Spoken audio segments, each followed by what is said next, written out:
Now, in the last lesson, we vastly simplified and refactored our code. And now it looks a lot simpler and a lot easier to read. But there's just one thing. We know that we're currently using a reusable card to be able to create a card that has a particular margin or a particular look or a particular rounded border.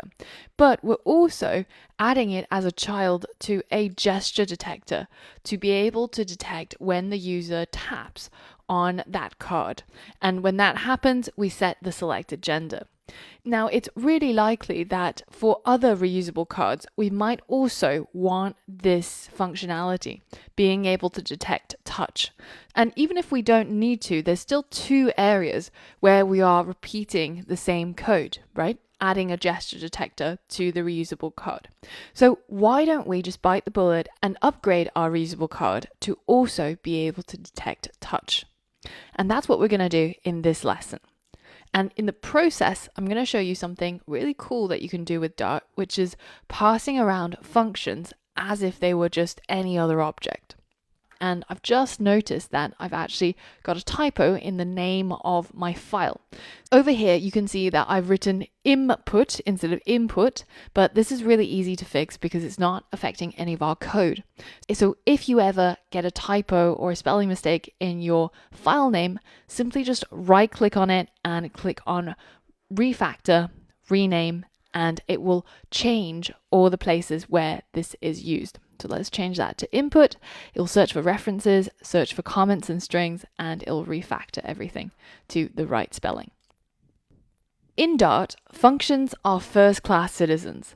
This means that they have a type and they can be passed around just like any other type, for example, a string or an int.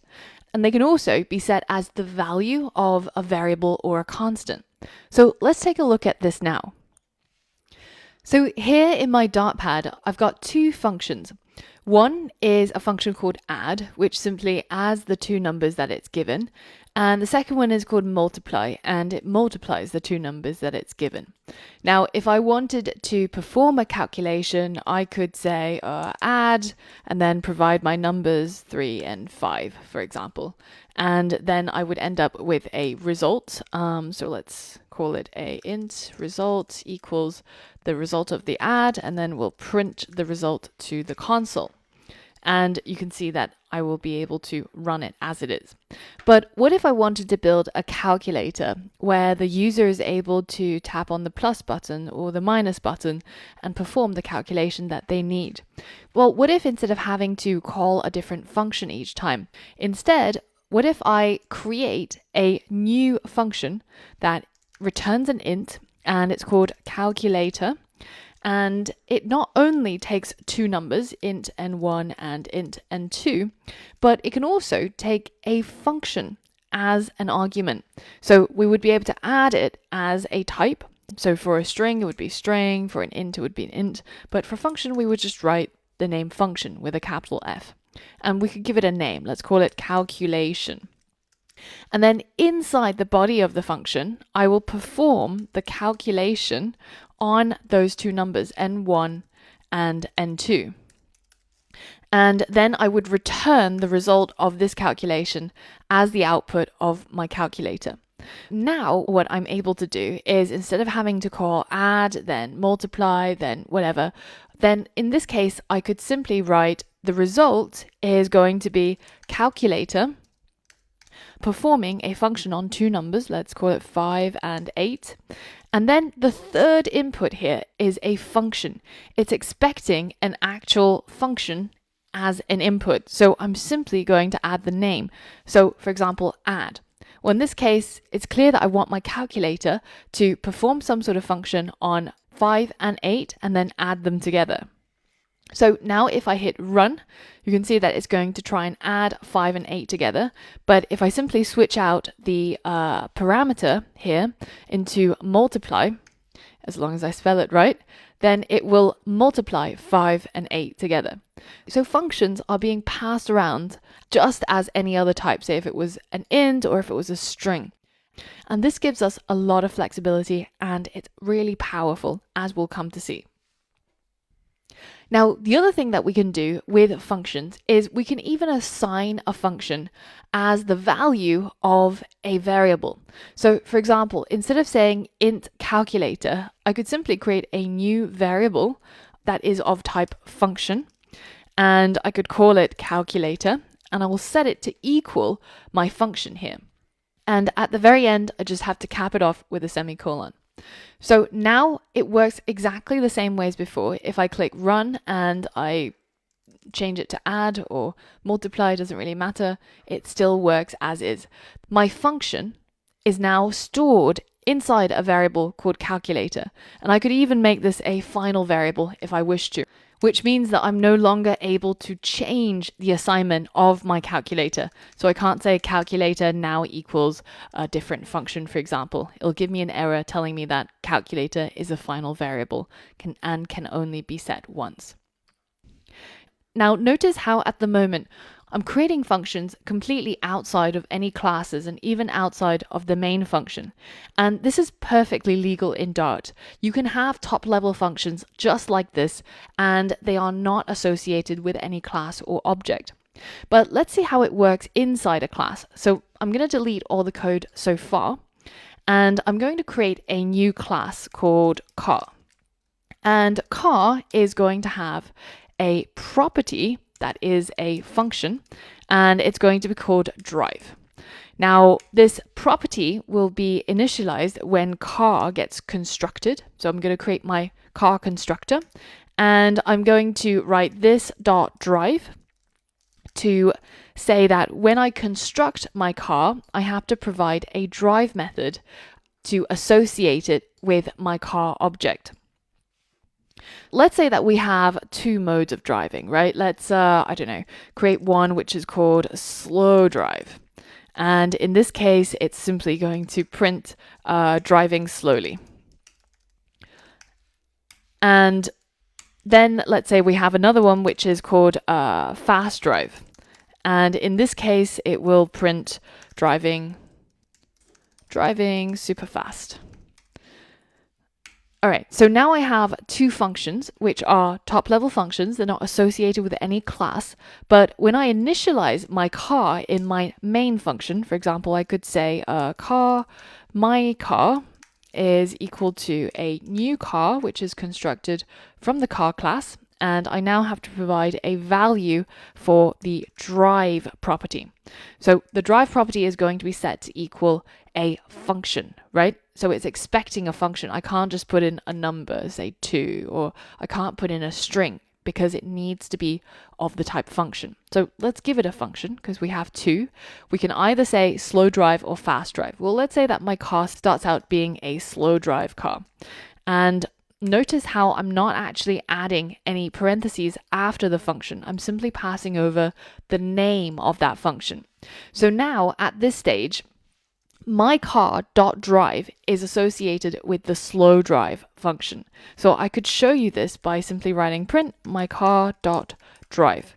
And notice again, I'm not putting a set of parentheses after drive because that is the thing that will activate the function. So right now, if I print, you'll notice it'll print closure slow drive. So that's pointing to this particular function.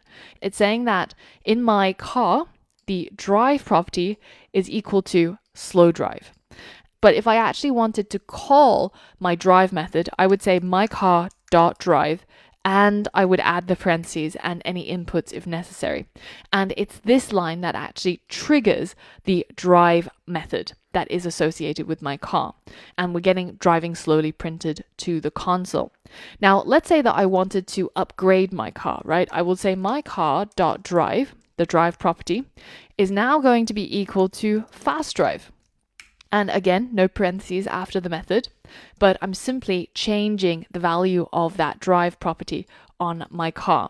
So now I've taken my car to the garage, it's being souped up, now it's got a turbo and it's supercharged and it's blazing. So now when I write my car.drive